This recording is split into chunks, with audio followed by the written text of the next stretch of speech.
lot like we just heard that this morning.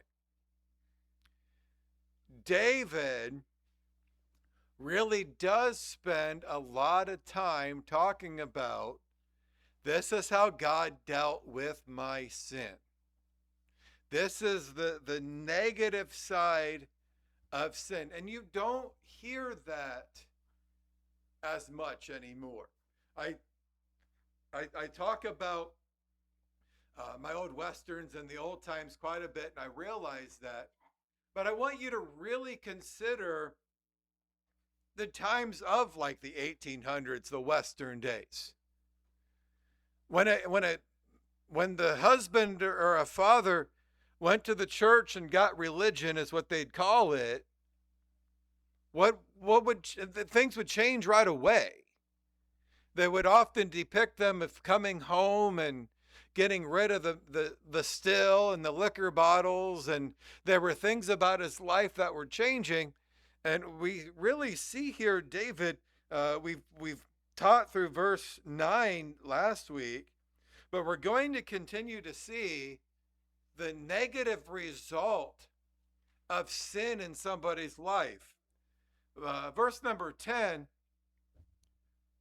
for my life is spent with grief, and my years with sighing.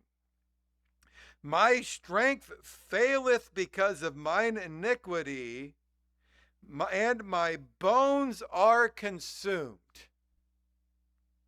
That is the negative part again of sin. His entire life has been nothing but grief. I mentioned this morning, the world tries the things they were doing because they're trying to make themselves happy. They're trying to often get rid of grief. I've said before, pop quiz, do you know the major night, the one night in America that is the highest for drunk driving charges and people get drunk? It's not going to be the night most of you think. Thanksgiving Eve. Why is that? We don't have anything to be thankful for. My life is horrible. Therefore, I'm going to go get drunk.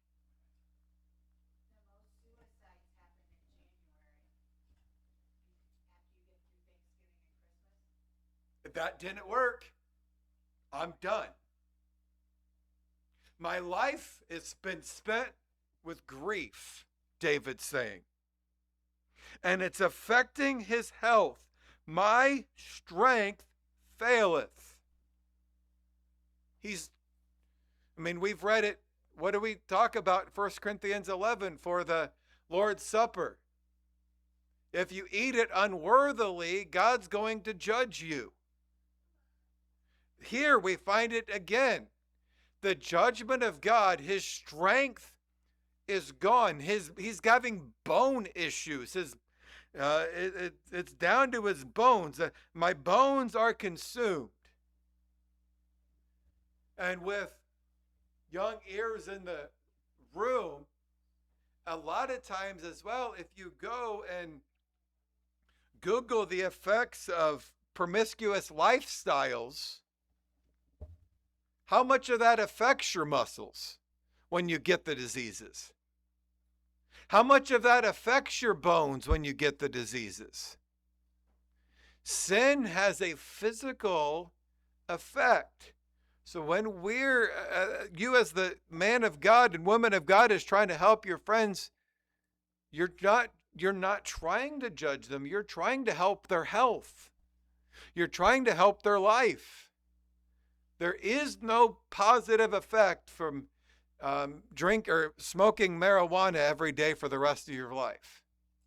That's not good for your head.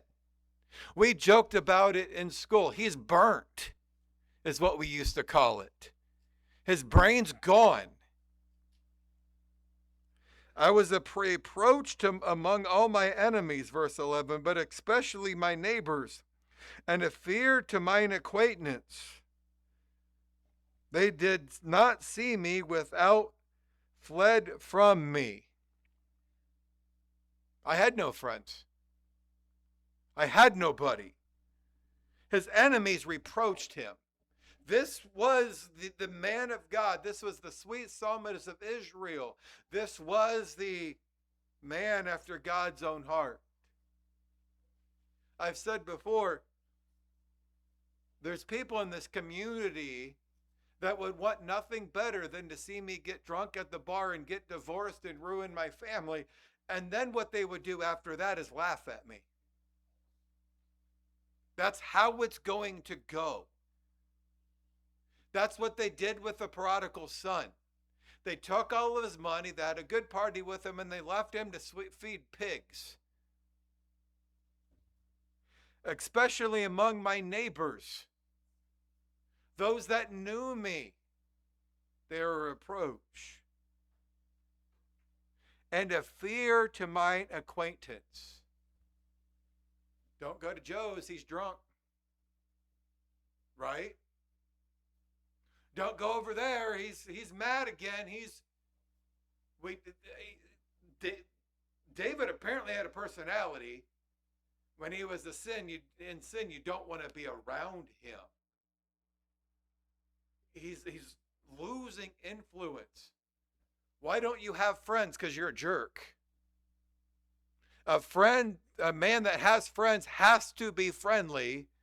And David's saying, the sin's got me so wrapped up into it, I'm not. I am a forgotten, verse 12, I am forgotten as a dead man out of mind. I am like a broken vessel. That's where that's going to lead you. And yes, they keep talking about alcohol. That's where pornography is going to leave you.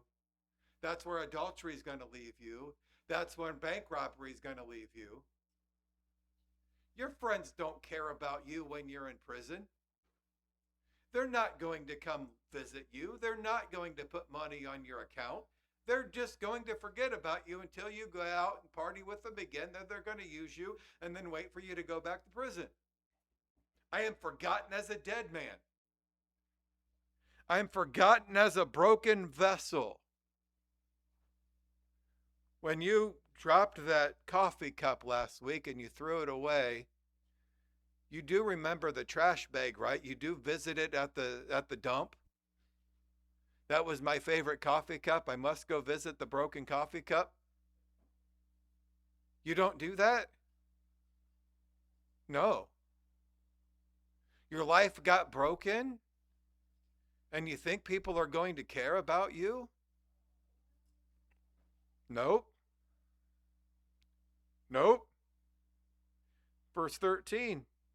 David hears the slander around him. I have heard the slander of many. They're going to talk about you. They're going to tell you they won't. But what's going to happen? They're going to talk. And especially in the days we live in 2026 with social media, how many people are going to find out what you did in the click of one button?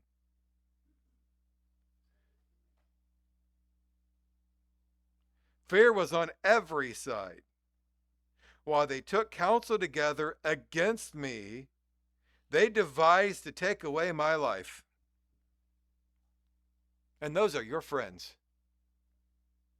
They're trying to kill me. They're trying to see my ruination. Sin is going to take you farther than you planned on going and leave you there longer than what you want to stay. And you're going to turn around and say, it was not worth it. That's what Solomon did. Vanity of vanities, saith the preacher. All is vanities. I was a millionaire and gave myself whatever my eyes behold.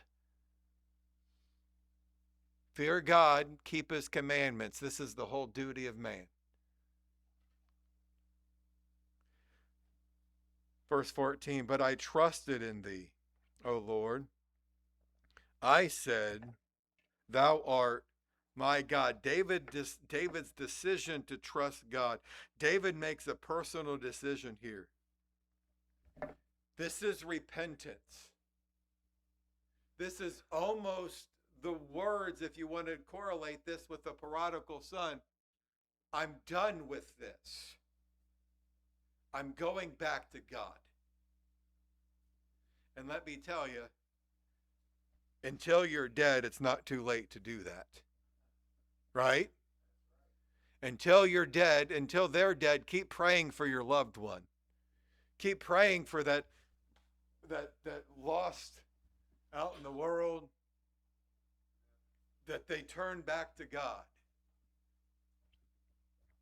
My times, David places this future, my times are, where am I at? My times are in thine hand. My times, my circumstances is how we could put that. God, you're in control now. That's the biggest thing an addict has struggled with to turn their life back over. Who's in control? Right? God's in control. I need to let God be in control. Because I can control the party. I can control the situation. I had control, but it was all out of control.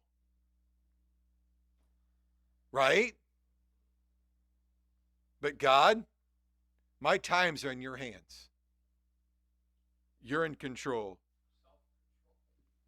Deliver me from the hand of mine enemies and from them that persecute me. Not just protect me, take me away from them. The hardest part about the Christian life, and I haven't mentioned it in a while, is when you start losing friends. Huh? Yep.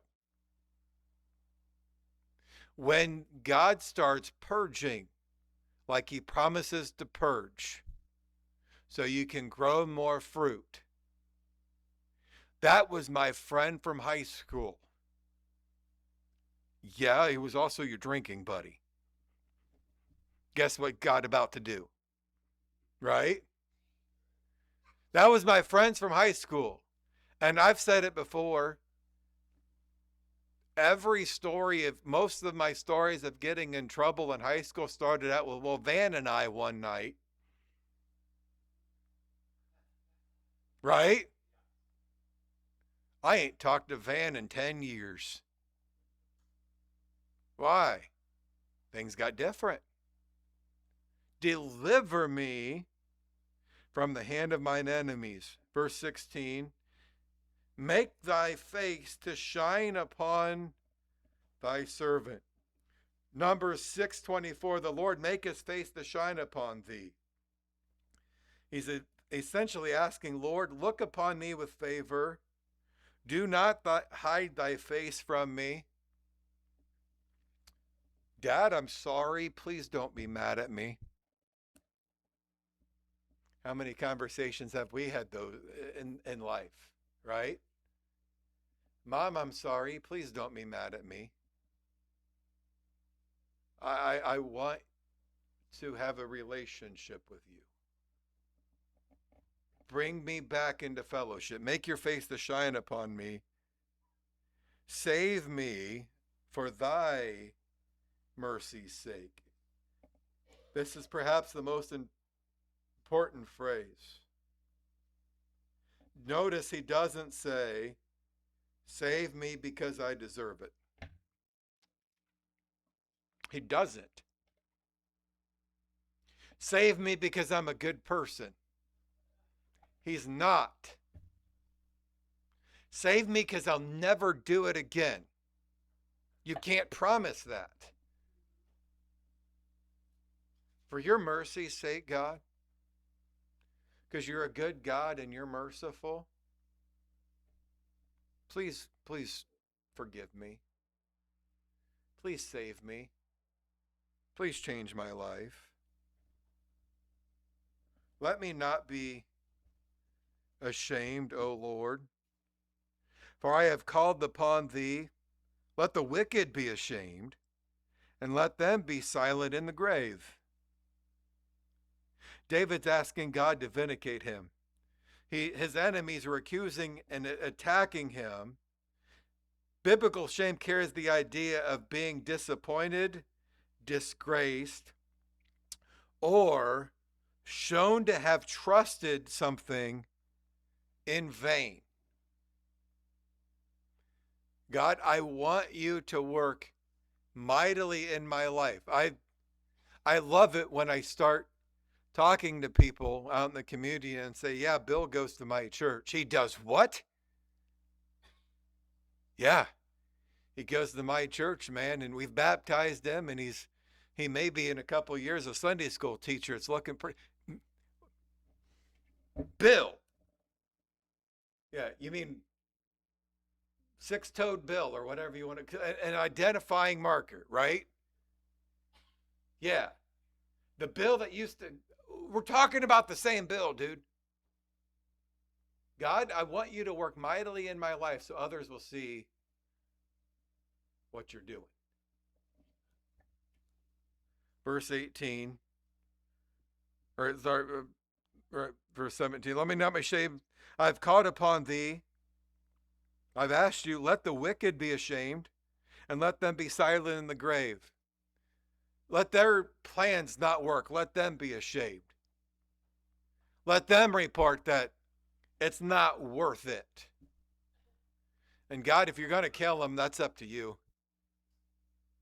Many times again, David prays for the death of his enemies. Let them be silent in the grave. I won't be tempted to go to them anymore if I can't. David asked the silent lying lips, let lying lips be put to silence, which speak grievous things proudly and contemptuously against the righteous. That doesn't happen today, right? Of course it does. God, shut them up. Don't mind praying that. God, that politician's lying about Christianity. Make it come to naught. And I've said before, Abdul Saeed, the Muslim we're trying to vote in, what do you think's going to happen to Christianity if there's a Muslim in office? Hello? Shut him up. Let America wake up. Make that whole situation come to naught. Shut up, lying lips. Oh, how great is thy goodness, which thou hast laid up for them that fear thee, which thou hast wrought for them that put their trust in thee before the sons of men. God, you are so good. God, thank you. We're at this, again, we've seen it this morning, at the end of repentance, at that end of restoring your relationship with God, is always going to be praise. That's a good God. I've said it about some of my bosses. That's a good boss. Didn't he write you up? He was an excellent boss. I deserve to be written up that day.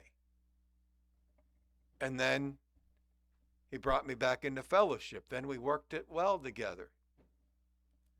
Verse 20, thou shalt hide them in the secret of thy presence from the pride of men. Thou shalt keep them secretly in a pavilion from the strife of tongues. Again, over and over and over again, God's providing safety in the secret of thy presence. It's not a secret. It's not, don't tell anybody. It's they don't know it. A pavilion, a place of protection. Very few of us are going to be arrested for bank robbery if we don't ever look like we would. No choir member has been falsely accused of something. There's a protection there. Verse 21, blessed be the Lord, for he hath showed me his marvelous kindness in a strong city. David can look backwards and recognize God's marvelous kindness. Remembering what God has already done strengthens our faith for what we are facing now. God's done it in the past. He will do it again.